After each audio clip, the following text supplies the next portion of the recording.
بھارتی فورسز کی جانب سے سیالکوٹ ورکنگ باؤنڈری کے ہرپال، چرواہ، باجرہ گڑھی، شکرگڑھ اور اکھنور سیکٹر کو نشانہ بنایا گیا۔ بھارتی فورسز کی جانب سے پھینکا جانے والا مارٹر گولہ موزہ اکھنور کے محنت کش نور حسین کے گھر میں گرا۔ بھارتی شیلنگ سے نور حسین کی 40 سالہ بیوی کلثوم بی بی اور اس کے 3 بچے 18 سالہ شمع ناز، 14 سالہ علی حمزہ اور 10 سالہ مسکان شہید ہو گئے۔ زخمی ہونے والے 10 افراد کو اسپتال منتقل کر دیا گیا۔ ترجمان دفتر خارجہ کے مطابق بھارتی ہائی کمشنر اجے بساریہ کو قائم مقام سیکرٹری خارجہ نے طلب کر کے احتجاجی مراسلہ حوالے کیا۔ مراسلے میں کہا گیا ہے کہ بھارت شہری آبادیوں کو نشانہ بنا کر بین الاقوامی قوانین کی مسلسل خلاف ورزی کر رہا ہے۔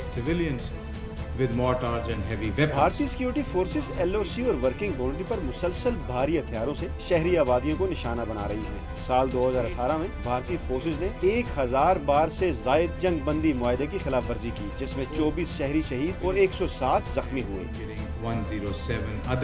مویشیوں کی بڑی تعداد بھی بھارتی درندگی کا نشانہ بنی۔ ISPR کے مطابق پنجاب رینجرز کی جانب سے بھارتی اشتعال انگیزی کا بھرپور جواب دیتے ہوئے ان بھارتی چیک پوسٹوں کو تباہ کر دیا گیا جہاں سے پاکستانی شہری آبادی کو نشانہ بنایا گیا تھا۔ نوید صدیقی، ڈان نیوز، اسلام آباد۔